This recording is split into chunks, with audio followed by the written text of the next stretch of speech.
Ma'am साहब number 1 के सफर में बाद 3 पड़ाव, स्वाभिमानी बबुनी, खानदानी बबुनी और लोक लुभावनी बबुनी। दूसरा पड़ाव खानदानी बबुनी में चल रहल बाद दूसर हफ्ता सास बहू के संगम, जिमे परखल जाई बबुनी लोगन के सासू माँ के प्रति आदर और निष्ठा के। आज के एपिसोड में देखी। सर्व मंगल मांगल्ये शिवे सर्वार्थ साधिके शरण्ये त्र्यंबके गौरी नारायणी नमोस्तुते। नमस्कार, प्रणाम, गोड़ लागतानी पूरा भोजपुरिया जहान। हम आप सबके आपन, आपके प्यारा, आपके दुलारा ई कार्यक्रम के होस्ट और आप सबके दोस्त प्रदीप पांडे चिंटू और स्वागत कर रहल बानी आपके सबसे मन पसंदीदा, सबसे चहेता और भोजपुरी टेलीविजन इतिहास के सबसे बड़ा, सबसे भव्य और सबसे अद्भुत रियलिटी शो जौना के नाम जी गंगा प्रेजेंट्स मेम साहब नंबर 1 चल्ली के चालल बबनी। जैसा कि आप सबके पता बा कि कार्यक्रम के 3 चरण में बांटल गईल बा। स्वाभिमानी बबनी, खानदानी बबनी, लोक लुभानी बबनी। स्वाभिमानी बबनी में हमनी लोगन के परख नहीं, बबनी लोगन के व्यक्तिगत हुनर। बाकी खानदानी बबनी में हमनी लोगन के परख रहल बानी बबनी लोगन के घर परिवार संभाले के काबिलियत। और आगे लोक लुभानी बबनी में हमनी के बबनी लोगन के परखल जाई दिन दुनिया देखे के और समझे के नजरिया। काल गंगा भवन में हमार भाभी जी के सासू माँ यानी कि हमार बड़की माँ यली और वही के साथ साथ नया सप्ताह सास बहू के संगम शुरू भई। आज बा दूसर दिन यानी कि चुनौती के दिन। जल्दी और जल्दी।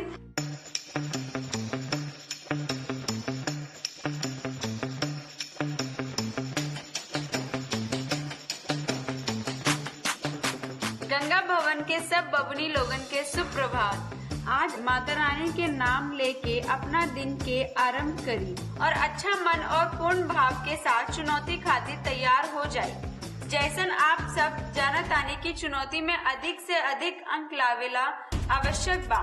काइल के बनल टीम के एक बार फिर मिला तो मौका अपन हुनर के साबित करे के। बड़की माई, भाभी जी और चिंटू जी चुनौती क्षेत्र में आपके प्रतीक्षा कर रहल बानी। फिर से नया चुनौती।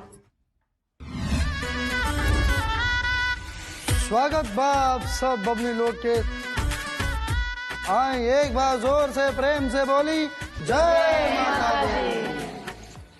सरस्वती जी कैसन बा आपके पैर? अब थोड़ा सा आराम बा पहले से। आराम बा? चलिए बहुत बढ़िया। माई करे जल्दी से ठीक हो जाए और आप फिर खड़ा होके अपन स्टैचू बनाए। हाँ, स्टैचू ऑफ सृष्टि हमनी के फिर से दिखे। कल के बात कह जाओ। आप सब लोगन के हमार भाभी के सासू माँ कुछ कार्य देले रहनी यानी के व्रत के खाना बनावे के। पहले आप सब में से क्यों बनौले बा व्रत के खाना? हलवा पूरी। हलवा पूरी बनेले बनी। बस हलवा ही पूरी हम। खुशी जी भी अच्छा, बस हलवा पूरी बनेले बनी और कुछ ना? तो व्रत में खाली हलवा पूरी बनेला ना? बनेला तो बाकी जो रहेला वो मम्मी बना ले। अभी तो आप नैहर में बानी तो मम्मी बना देता रही। जी सर। बाकी जब आप ससुरा में जाए सर हमें के बनाए पूरी? आप ही के बनावे के पड़ी। तो आपके वो मम्मी वाला कार्य भी आपके ही करे के पड़ी, जी सर। है ना? यही से तो हमनी के यहाँ आपके हर बारीकी हर चीज सिखा रहल बानी। जी सर। ये बताई सच्ची सच्ची काल कौना कौना बबनी के काल मजा आई वो कार्य करे में? सबके मजा आयल, बस खाली वानू जी के छोड़ के। का बेल वानू जी आपके मजा नहीं? सर पहली बात हम अम्मा जी के नाम मना पाई और दुपट्टा उनके 2-3 बार पसंद ना आयल। अम्मा जी हमरा से का ऐसा गलती हो गई कि आप हमरा की माफी ना करेनी। तोरा दुपट्टा हमरा के पसंद नहीं है। और बाकी हमार दोनों टीम लोग मिलके रबड़ी बनैली, मतलब ये अच्छा एगो काम भइल रहे। लेकिन हम चाहत रहनी कि हम अपना हाथ से बनाई रबड़ी। लेकिन खाना बनावे में मजा आयल कि ना? सेवा करे में मजा आयल कि ना? वो भोग लगावे में मजा आयल कि ना? वो बताइए। खाना पूछ रहे हैं? ये सब किचनवा में तो ऐसे की हुई थी, लगा था मछली के बाजार उठ के आ गया है। ये तो मछली बाजार बना हुआ है जी। 1 2 3 4 5 6 7 गो। अरे बाप रे, इधर किधर? का बतिया रही है? का है? उतर गिरियो गई थी। के? बनू द ग्रेट गिर गए रानी? का है? दिव्या जी धक्का दे ले रहे। धक्का काहे देलू? हम प्यार से प्लीज हाथ जोड़ा तनी तारा से। से। सर पता बा जैसे सबके टाइम मिलल रहे टीम के, ठीक बा, तो इनका टाइम खत्म हो गए रहे, फिर भी हम दोनों जानी के टीम में घुस के बार बार बोलत रहली कि हमके बनावे द जा, हमके बनावे द जा। रिक्वेस्ट बार बार हमके करत रिक्वेस्ट करत रहली कि हमके हेल्प करे दी। हम बोली हम 3 जानी बानी जा, हमने के कर लेम जा, तू जा। लास्ट में जब गुस्सा आए तो हमें कहा चिल्लाई नहीं, बट हम ऐसे ना चिल्लाई नहीं कि डांट के भगाए। हम बोली वनु जी प्लीज आप साइड हो जाए। हम हाथ ऐसे वनु करिए जी, जानबूझ के गिर गई। आप जी कहनी है जानबूझ के गिर, जानबूझ के जानबूझ के गिरी है सर, सब लोग थे। और सर एक बात बताएं कि अगर मैंने इनके धक्का भी देन तो ये तो ना गिरा तरन, अब उनके जस्ट पुश कर ली गिर गिलन। धक्का देवे के 2 सेकंड पॉज के बाद वो गिरल। हम अपन आँख से देख रहे जब ये धक्का देते रहे, हम अपना बॉडी के बहुत कंट्रोल कर नहीं, लेकिन डिसबैलेंस होला के कारण हम गिर गई नहीं। काहे कि ये बहुत बुरे तरीके से चिल्लैली और ओकरा बाद ही हमरा के धक्का दे। सर हम बोला था नहीं कि हम चिल्लाई नहीं, पर हम उनसे हाथ जोड़ के हम तेज बोलनी, पर उनसे हम बदतमीजी तरीके से ना बोलनी, सबके वो सुनल। हाँ बनु प्लीज देखो नंबर कट जाए ना। हो जाए। अरे ना होई, हमने के हेल्प ना चाहिए, हमने के 3 जानी बानी जाए यार। 4 हो जाए तो और ना ना चाहिए तो हर जोड़ी चल गई ना। 4 लोग हो जाए हर काम हो गई ना। अच्छा तो ये सोच के हमारा मदद हमरा करे दी, हमके बिल्कुल भी मदद ना चाहिए यार, मदद ना चाहिए। धक्का काहे देलू, हम प्यार से प्लीज हाथ जोड़ो तनी तारा से। क्या कर रही हो? कुछ नहीं की हूँ मैं यहाँ पास। प्रिया रघुवंशी जी, जी सर। आप ये हफ्ता के महारानी बानी जी। आपसे हम पूछल चाहें कि जैसा कि सुमन जी, दिव्या जी, ज्योतिका जी कहता रही कि वो वास्तविक रूप में वो धक्का ना रहे और वास्तविक रूप में वो ना गिरले रही। धक्का देला के 2 सेकंड के बाद वो जानबूझ के गिरली कि ताकि ओकर असर ई लोगों पे पड़े। और वानु जी के कहल बा कि ना हमरा के धक्का दिहल गईल रहे, हम संभाले की कोशिश करी लेकिन अब फिर भी गिर गई नहीं। तो प्रिया जी का ई बात केकर बात सही बा, ई लोग के कि वनु जी के? सर पहली बात तो ये कि हम वहाँ ना रहनी, बाहर हमके ये बात पता चलल तो वनु जी ऐनी रोत रहनी, तो ये भइल की दिव्या जी धक्का देनी है, ये बात तो पता चलल। आप ना रहनी वहाँ? जी ना माधुरी जी आप? हमन सर ना रहनी, हमन बाहर रहनी। हम बाकी सबसे एगो बात कहल चाहें कि तालमेल बनावे के चाहिए। अगर मान ली कोनो बात ना, अगर आपके पास थोड़ा भी समय मिल रहा बा, आप कुछ और काम कर रहा बानी, तो आप अपना समय में से अगर आप 5 मिनट या 10 मिनट अगर आप वनु जी के दे दिले रहती तो शायद उनकर भी वो कार्य हो गए और सबके ओके कार्य हो गए। तो आप लोग आपसी मेल जोल तालमेल ये तो हम पहला दिन से आप सबके बोलत आ रहल बानी। मदद करे में कोनो नुकसान ना केहू के ना हो। मदद कैला से आप सामने वाला के नजर में और ज्यादा उठ जानी, चाहे आपके आपन प्रतिद्वंदी हो के, प्रतिभागी हो के, या हम हो या दर्शक गण बाड़े या आपके आपन परिवार में भी हो के, मदद कैला से तो आप सामने वाला के नजर में और उड़ जाते हैं। दिव्या जी चाहे अब छूले बानी ना छूले बानी, धक्का देले बानी ना देले बानी, ई तो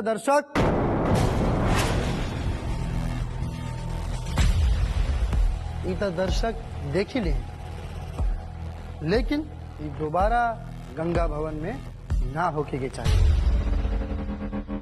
चलिए अब बा रिजल्ट के बारी।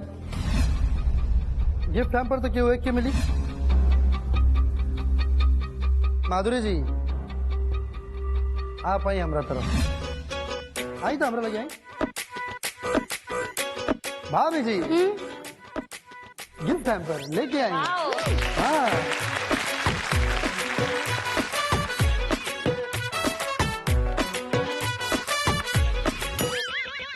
दे दी माधुरी जी के।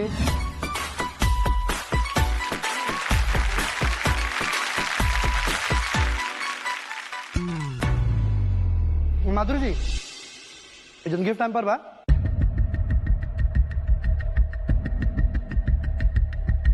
ज्योतिका जी के दे दी।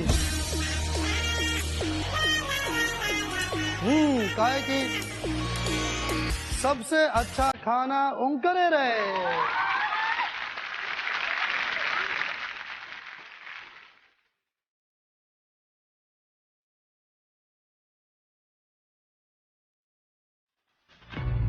माधुरी जी आपके भी बहुत अच्छा रहे, बस वो आलू थोड़ा सा रह गया था। कच्चा रह गया रहे।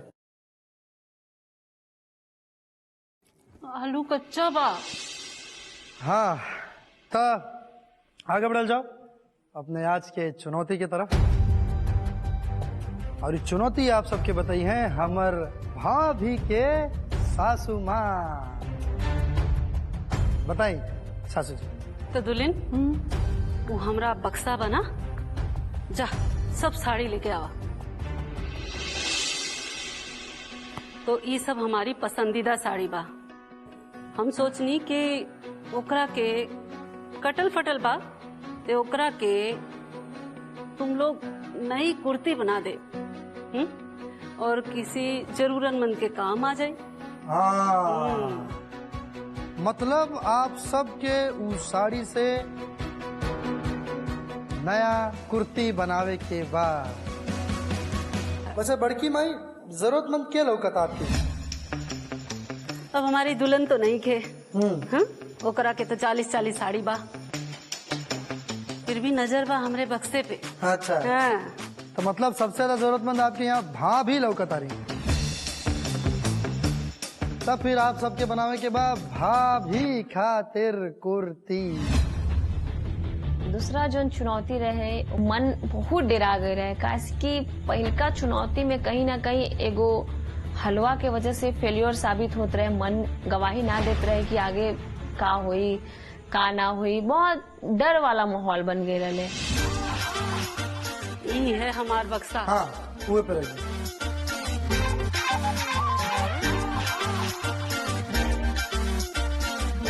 ये सब है हमरा साड़ी पसंदीदा, और एकरा के सुंदर सुंदर कुर्ती बनाई। हाँ बहुत बढ़िया साड़ी बा बड़की माई के हमर। तो आप सबके समझ में आ गया कि का करे के बा। आप सबके जोन साड़ी बा हमर बड़की माई के ओके बदल के कुर्ती बनावे के बा भाभी खातिर, और जेकरा बिना पे आप सबके मिली अंक। और दूसर चीज आप सबके यो बता दी कि आप लोग जो जोड़ी बनौले रहनी,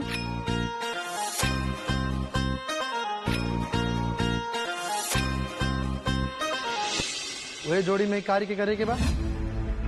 जेकरा के जौन काम आवे, काटे वाला काटी, सिली वाला सिली, जिनके भी जौन काम आवे वो काम करी। आपसी तालमेल बना के समझदारी के साथ, कोनो भी लड़ाई झगड़ा ना चाहिए हमरा के। और आप सबके ये काम करे खातिर मिल रहा बा 1 घंटा।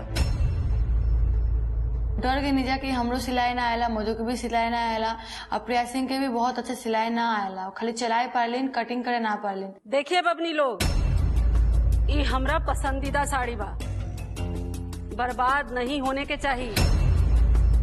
हाँ समझ गई? प्रिया जी आप महारानी बानी, और आपके लगे तो खाली एक को जोड़ी बा है ना जी। बाकी सब लोग 3-3 लोग बाड़े। ना इंसाफी आपके साथ हम बर्दाश्त नहीं की बर्दाश्त न कर बिल्कुल ना होके। यही से प्रोग्राम खातिर हम बुलावता नहीं टेलर मास्टर जी के। आई मास्टर जी स्वागत बा।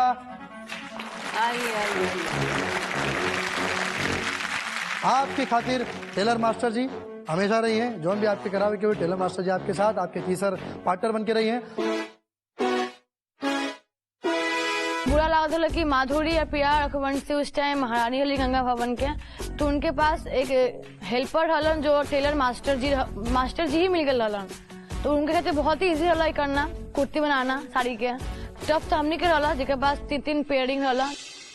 आई शुरू कर जाओ चुनौती कुर्ती मलमल की। लेकिन उससे पहले हम भाभी हम बड़की माई के लेके जाता नहीं गंगा भवन दिखावे खातिर का कि बड़की माई गंगा भवन में बहुत कुछ नया बदलाव भइल बा बबनी लोग कहला के बाद। अच्छा हाँ चलो तो हम आपके दिखाओ तो नहीं गंगा भवन के दर्शन कराओ तो नहीं। बाकी भाभी आप अपना खातिर बनवाई कुर्ती, नजर रखे कुछ गलत ना होके।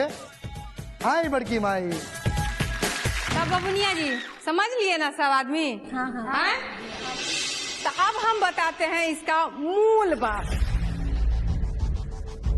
मूल बात ये है कि जब कुर्ती सिलिएगा तो अंकों ना मिलेगा जी, तो 10 अंक आपको मिलेगा कि कुर्ती कितना सुंदर बनाई आप, और 10 अंक मिलेगा कि कुर्ती कितना फिटिंग बनाई, मतलब एकदम सही माप के हिसाब से। अरे मास्टर जी जहाँ हम बुलाइए गए, अरे रे रे रे, आपको महारानी जी प्रिया जी के साथ जाना है ना? जाना है। हाँ, प्रिया रघुवंशी जी के साथ। धन्यवाद भौजी। देखे महारानी बनने का कितना फायदा है, सीधा मास्टर साहब चले गए आपके साथ। तो तैयार हैं आप सब? जी हाँ। एकदम चुनौती के लिए तैयार? बिल्कुल तैयार बानी।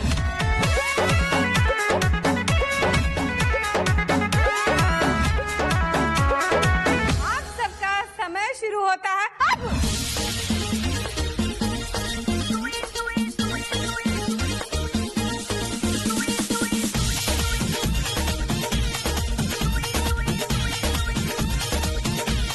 अरे बाप रे, दर्जी जी बिना नपले शुरू हो गए। कौन डिजाइन के दर्जी हैं? कितना बड़ा सूट पहनबू भौजी बता दा। वो हम ना बताई, हम काहे बताई? डिजाइनर से बने जा रहल हुआ बने, तो हम काहे बताई? ठीक बा बता। 42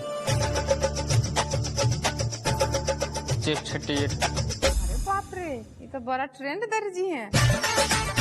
20 प्रिया रघुवंशी ने साफ हाथ खड़े कर देने कि हमका तो एक सुई में धागा डाले भी ना आवेला।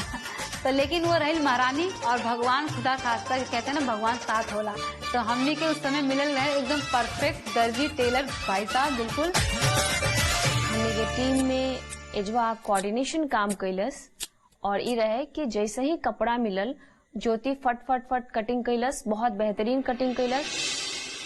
ये तो महारानियों जी पीछे रह गई, उससे आगे आप निकल गई। उनके पास दर्जिया है फिर भी।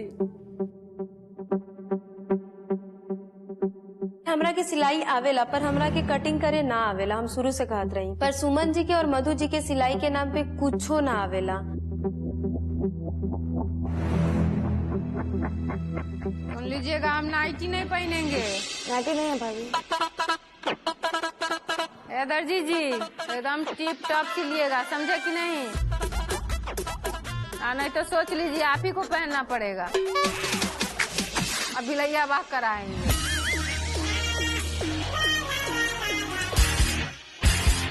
कटिंग का और जो डेकोरेशन का काम था वो मैं और दिव्या देखने वाले थे, और सिलाई का जो काम था वो ज्योति का करने वाली थी। अरे बबुनिया, हाँ बुझी नाप ले लू हमार। कब? ताकि देख के हमार नाप दिमाग में घुस गइल बा। ठीक बाटे, बना दे, तनी पहन ली हवा। और तनियो चुस्त होई ना तो सोच लिया, ढीला हो जाए टाइट कर देंगे।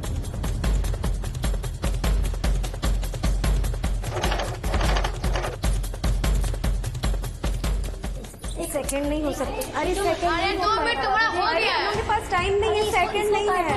अरे रुको 1 मिनट, हो गया खींचो मत। अरे याद रखिए कैंची है जी, खींचा था टूट जाएगा सब। ये सुई दे दो। सुई ला बड़ी वाली सुई ला। बड़ी वाली नहीं है, कट कर लिया हमने। ये कटा था, तकिया के खोल बना था का? ना जैसे आवा था वैसे नहीं करे तनी हो जाए। ओ तो हम तकिया के खोल ना पहनब, हमरा खातिर निमन सिलिया। मशीन दुगही बाटे बस, उमें 4 जोड़ी के बनावे के बाद। अब वही दिक्कत होता है कि मतलब एक ज्योति जी हटते नहीं की, और वो जब मास्टर जी बैठन बारन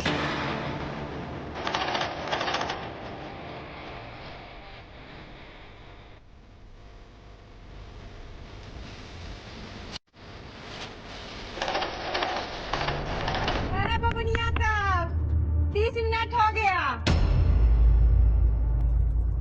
है, ये अभी नापे तोल कर रही हैं। मास्टर जी हो गया आपका? अरे मास्टर जी, दूसरा विद्यार्थी सब है।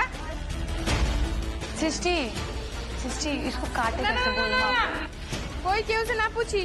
अब मेन हला कपड़ा के काटना जो बहुत टफ रहला, हमने केकरो तीन में से केकरो ना होदला, बहुत बुरा लागत हला अंदर से। टाइम बहुत आगे जाते हमनी के सोचनी जा ना हो पाई, बट प्रिया रघुवंशी जी के पूरा सिलाई हो गई। ओकरा बाद वो मशीन हमनी के ले लीजा। हाथा का क्या करें? हाथ का बाजू नहीं काटे, फ्रिल लगा देते हैं। फ्रिल लगाई छोटा छोटा फ्रिल लगा देते हैं। जब कुर्ती उर्ती सिला गई नी तो हमने के में मोती हमी लगई नहीं और तुरपाई पे हमी कही नहीं, साथ में साड़ी में कपड़ा बचत रहल तो हमने के सोचल कि जब सूट सिल गई तो एक दुपट्टा भी तैयार कर दिल जाए। अभी तो हम भाभी के सूट बना रहे छिए और बहुत डरो लागल छे क्योंकि सब अपना अपना काम, लेकिन हमने के खुशियों बा कि हम मतलब सूट अपना सिल ले लिए, लेकिन दूसरा पार्टी जो लोग छे वो अभी अपन सूट काटे ही नहीं है। तो इस बात की हमको खुशी और इस बात का डर है कि माधुरी दी के साथ टेलर है तो वो अच्छे से अपना जो पार्टिसिपेट है वो कर पा रहे हैं और अभी हम सूट बना रहे हैं। सुनिए, समय निकल रहा है एकदम पानी की तरह। ऐसा बात तो नहीं कि ना रहते काम छोड़ देम, काम तो करना ही होला, अपन बेच देना होला तीनों में मिला के। तो हम कुल धीरे धीरे अपन कटिंग स्टार्ट करनी जा, उसके बाद पार लगा हाथ से स्टार्ट करनी जा कि दोनों मशीन फुल रहा। और ज्योति तो बहुत देर से उठा लिया, हम ज्योति के पास गए नहीं। ये हाथ से भी हो सकता है, बस हम लोग को सीधा ये वाला कर लेने दो। कब से तुम बैठी हो ज्योति, कब से तुम बैठी हो? वो आई था हम उतार दे, आपके कोई डिस्टरबेंस ना हो। ना उतारे के ना घिना ना जाए, गंदा हो जाए ना, हम ना घिनाए, हम अच्छा से भगवान के प्रसाद में कोई भी बाधा पड़े हम अच्छा से, मतलब भगवान ही कहेला कि अगर कोनो दिक्कत में बात हो उनकर के मदद ना बात नहीं के हमरा छोड़ दो। तो आप लोग तो मतलब ई साबित कर रहल बाड़ू कि केहू कितना दुख में होके लेकिन आप लोग मदद ना करब। तू अभी दुख में बाड़ू, तू चाहत कि तहार जो दुख बा हम भी दुख झेली। तो कंप्लीट हो जाए तभी उठेंगे, पूरा कंप्लीट करने दो। ऐसे नहीं होता, बाकी और भी है करने के लिए। अरे तो हमारा भी तो इससे पहले का चुनौती में तुमने भी तो पहले का बात मत बैठो यार, अरे यार पहले करती रहती हो mental. Mind your language. Shut up. मैं भी बोल सकती हूँ, बोलो, लेकिन तुम में और फिर मेरे में कोई फर्क नहीं है। वो दिखता है कौन कितना बोलता है, ठीक है, सबको मेंटल बोलता है, उनको बोल रही है, मेंटल बोल रही है। बस हो गया, मेंटल नहीं बोला, अब प्यार से माने इन्होंने मेंटल। तुम मेंटल हो, मुँह पे बोले तुम मेंटल हो, पागल लड़की हो, चुप रहती हो, ऑल्टर मुझसे रहती हो। कोई बात नहीं, कोई मेंटल आपको बताएगा ये मेंटल, एक दिन मेंटल कौन है। ठीक है, चल ठीक है, तमीज। कोई बात नहीं वनु, चुप। हाँ ठीक कर पूरा कंप्लीट होने के बाद ही देना, ठीक है? पूरा हमारा कंप्लीट हो जाए उसके बाद सबको दे देना, जिसको चाहिए सबको। 1 घंटा बाद, 1 घंटा में हो चाहे 1.5 घंटा में हो चाहे 2 घंटे। ये बात के हमरा के याद आये कि ये लोग के खाली चूल्हा रहल तब भी ये लोग ना देले, लेकिन हम तब भी कहनी कि हमनी के पहले कंप्लीट हो जाए, अगर एक्स्ट्रा रहती तो जरूर उनके देती। दिव्या, ज्योति हो गया क्या तुम लोग? अब भी आए हैं तो देखिए खुद, वो बहुत देर से बैठी, हम लोग वहाँ भी खड़े थे इतना देर तक। एकदम पागल लड़की है। वो बोली कि तुमको भी हम पैर हाथ जोड़े थे, तुम मुझे खाना गैस नहीं ना दिले। तो हम बोले, हम तुमको बोल रही थी हमारा के पैर हाथ तो जोड़, हम तो ना बोलने पैर था हमारा तो जोड़, तू जोड़ ले, हम हमारा अपन काम छोड़, तो काम काहे हम गैस दे।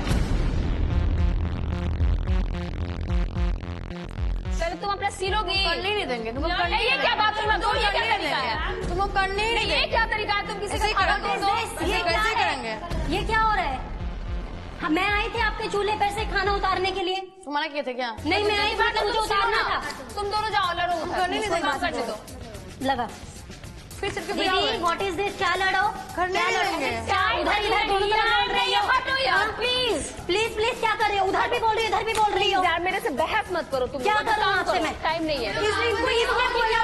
कोऑर्डिनेशन बनाओ, क्या कोऑर्डिनेशन बनाओ? इनसे कोऑर्डिनेशन बनाओ। जिन्होंने गैस एक खाली था फिर भी इन्होंने नहीं दिया, इनसे टाइम आउट हुआ था, टाइम फिर भी उन्होंने बोला था रिक्वेस्ट करो, अगर वो मान जाते तो बना लेना, लेकिन आप लोगों ने रिक्वेस्ट माना। और तुम अपना काम कर ज्योति, खाली हुआ नौटंकी कर रही थी, अब तुम क्यों रो रही हो? नौटंकी कर रही हो? आंसू नहीं गिरे, मैं ऐसे ढक्कर लग के ऐसे नहीं गिरी, दिव्या को झूठा इल्जाम नहीं लगाया, अभी कैसी नहीं चलाया मैंने। देखा वहाँ पे, शराब नहीं।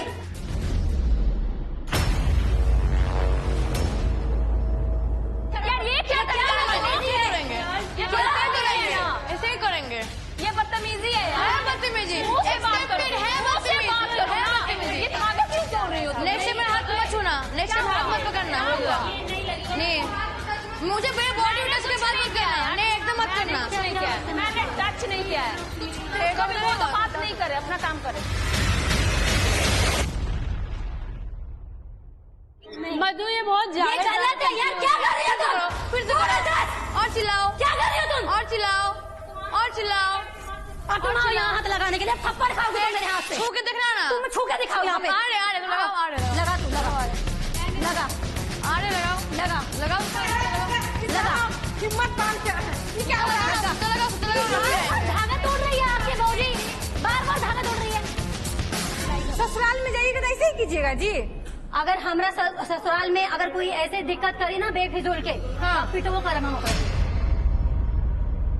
बाप रे भाई, सब दूल्हा सब डरा जाएगा, बाले डरा जाइए ना। तो हमरा घर में आके केहू भी हमरा ननद भौजाई से बदतमीजी करी तो हम छोड़ दे, पूछ दे पकड़ के।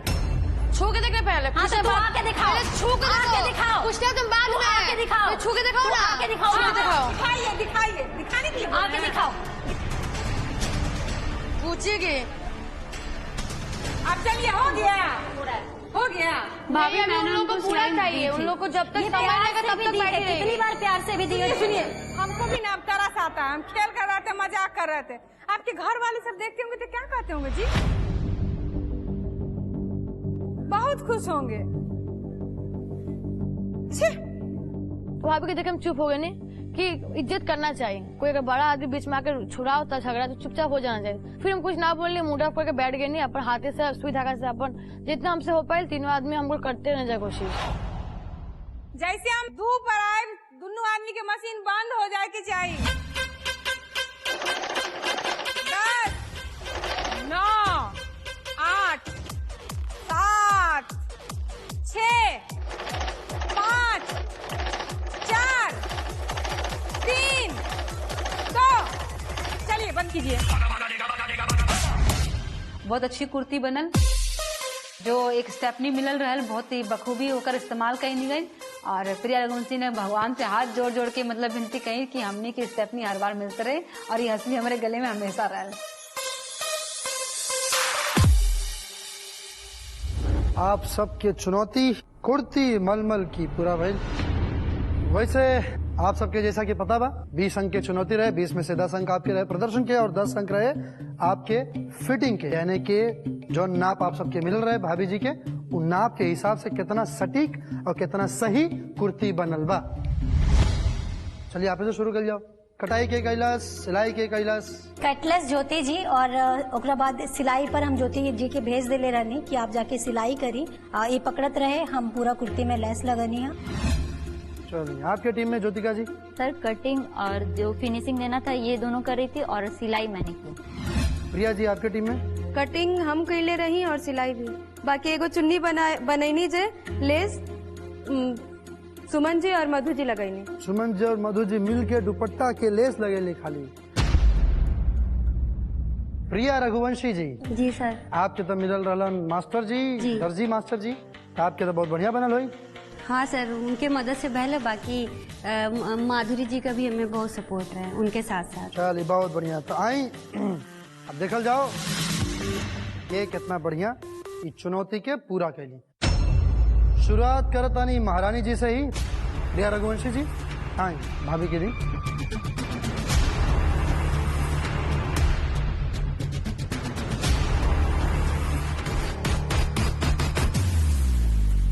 हमार कुर्ती में कुछ हमें फिनिशिंग लगत रहल और साफ सफाई लगत रहल, ओकर कलर जो रहल बहुत अच्छा रहल। हमके लागत रहे चमकी भाभी के ऊपर बहुत सुंदर लगी, क्योंकि चमकी भाभी बहुत गोर बानी और जो हमारी कुर्ती का कलर है वो थोड़ा मैरून कलर के रहे, डार्क एकदम, तो हमें लागत रहे बहुत अच्छा लगी। भाभी जी कैसन लागल आपके? ये तो निमन लागल। देखी हाँ चली अब अगला बारी।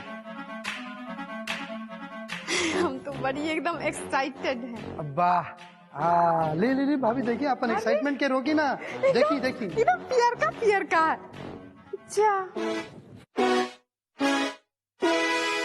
तो कुर्ती बहुत अच्छा बनल रहे बन्नू दा ग्रेटर के और ज्योति ठाकुर के, लेकिन बस बाजू जो रहल वो थोड़ा अनफिट हो गल रहे। का बा सृष्टि जी? हाथ वाला फिटिंग सर थोड़ा गड़बड़ भइल बा और का बुझात रहे कि हमरा हाथे नहीं के। ज्योतिका जी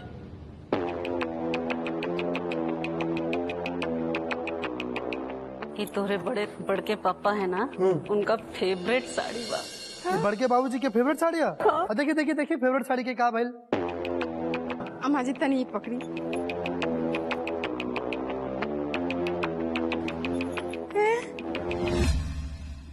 किसके लिए है? ये आपके खातिर बा भाभी जी। हाँ? जी। हमारी कुर्ती ना बहुत साइज में भी बहुत हमने कम बना दी थी, मतलब कि भाभी जी के साइज की ही नहीं थी वो, और देखने में वो बहुत ही फैंसी लग रही थी और फ्रॉक जैसी लग रही थी। तो मैंने बोला कि ये मैंने डिजाइनर कुर्ती बनाई है, तो सबके सब हंसने लग गए।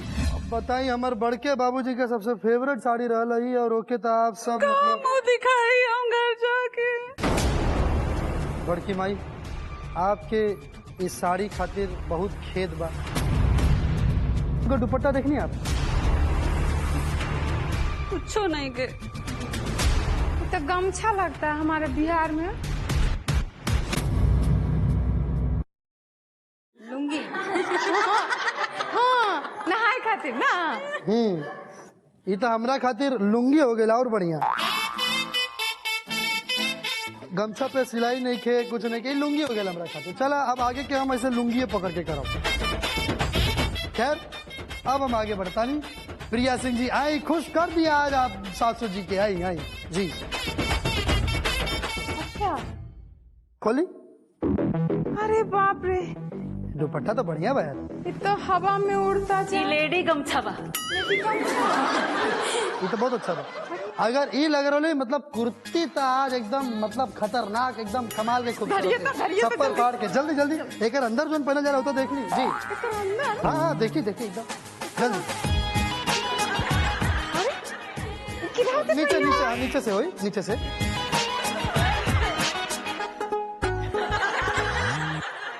मधु जी आप आई आई के पहन के दिखाई हमरा एक बार। हाँ आई आई आई एक बार आई आई आई मधु जी आई आई। होगा तो आयल बाड़ी हमने के कुर्ती दिखाई के, तो बहुत ही गंदा कुर्ती हम लोग बनेले रहनी जा। कोशिश के लिए अच्छा बनाए के ना बन पाए। दुपट्टा सही रहला मगर कुर्ती बहुत ही गंदा रहला। माई बड़का माई आपके अरमान के और आपके पुरखन के दिहल ई साड़ी के आज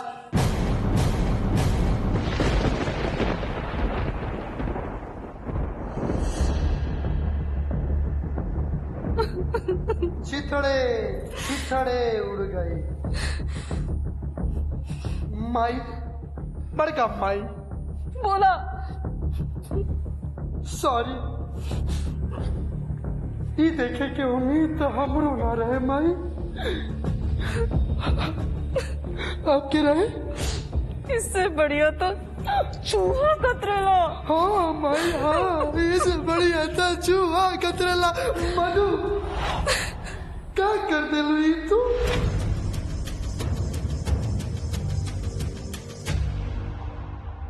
सबसे पहले तो हमरा ये बताई, ये जवन आपके टीम बनैले बा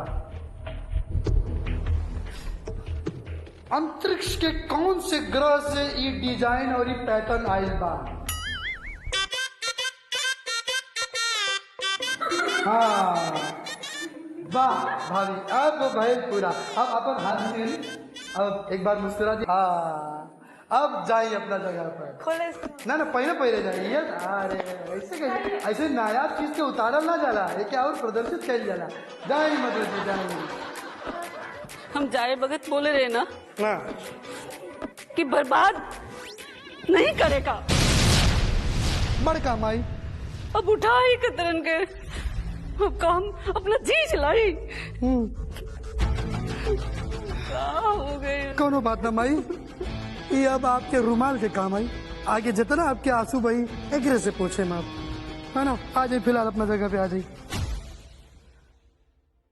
हाँ जॉन भैलू भाई अब बारी बा रिजल्ट्स के। अंक घोषित हुई गुरुवार ठुमका लगाए लोग के दिन, लेकिन आज पूरा टीम विदाई के चौखट पर जाए खातिर तैयार हो गई हैं। तो आज के जवन बॉटम टीम बा मधु प्रसाद जी, सुमन प्रसाद जी और प्रिया सिंह जी। विदाई के चौखट पे पहले प्रिया जी और सुमन जी आ चुकल बाड़ी। तो आप दोनों लोग के तो पता बा वो एहसास के वो फीलिंग के। मधु जी, आप पहला बार आ रहल बानी ये चौखट पे, कैसा लग रहा बा? हम कभी ना हम जब से यहाँ पे आए ना, हम सोचे थे कभी वो रेड कुर्सी में नहीं बैठेंगे, मगर इस बार बैठना पड़ेगा मुझे। मीना सोच ले बनी कि आप वो, मगर जब भी मिला था चुनौती तब भी हम सोच लिए थे कि अब इस बार हारेंगे, क्योंकि पता थी कि मुझे इस चुनौती का कुछ नॉलेज बिल्कुल नहीं था, सिलाई का, मशीन का कुछ नहीं पता है मुझे।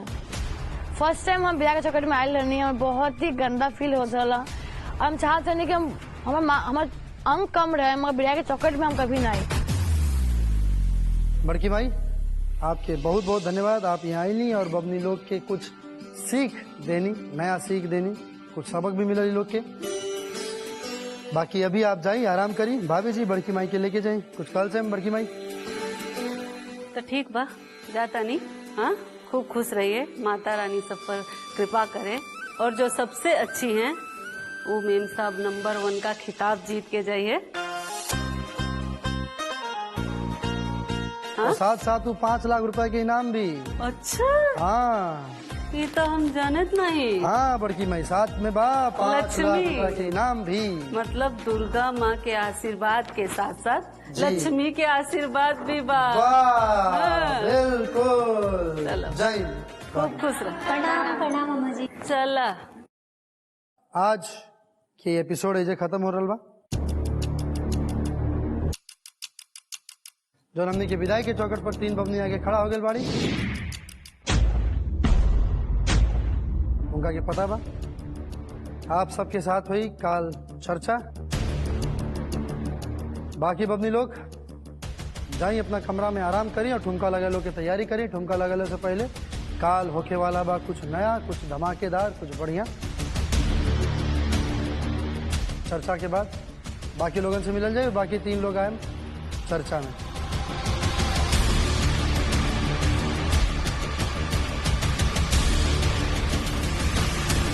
आजकल कोनो भी परिवार ऐसा पतो बिल्कुल ना खोजेले जे उनका ऊपर आर्थिक, मानसिक या सामाजिक दबाव बनाए, बल्कि वो ऐसा पतो खोजेले जे इस सब में निपुण होके, यानी कि संपन्न होके। हम जानते हैं कि आजकल कढ़ाई, बुनाई, सिलाई के बहुत ज्यादा जरूरत नहीं है, लेकिन अभी हाल फिलहाल में जो महामारी हमनी के बीच में फैलल बा, जैसे कि कोरोना, वो हमनी के सिखैलस कि आप कोनो भी परिस्थिति या कोनो भी स्थिति होके उस स्थिति में अपना आप के बढ़िया से ढाल के ओके बढ़िया आउटपुट दे। कोनो भी चीज की जरूरत पड़ सकेला आपके घर में। यही से हर बबनी लोग के एक छोटा से छोटा, बारीक से बारीक सीख देहल जा रहा बा। आप भी अपना परिवार में अपना अपना बच्चा लोगन के, अपना अपना लड़का लोगन के ये सब सीख दी, ताकि काल के दिन जब वो लोग अपना ससुरा जाए तो वहाँ सबके कौनो कंप्लेन, वहाँ सबसे कौनो भी शिकायत आप सबके ना मिले। ये सोच के साथ दी हमरा के इजाजत, आपके आपन प्रदीप पांडे चिंटू के। फिर मिलल जाई काल एगो नया चीज के साथ आप सबके बीच उपस्थित रहे। देखत रही जी गंगा प्रेजेंट्स मेम साहब नंबर 1। चलनी की चालल बबनी, शुभ रात्रि। और एक बार घर बैठे जोर से एक बार हुंकारा लगाई, प्रेम से बोली जय माता दी।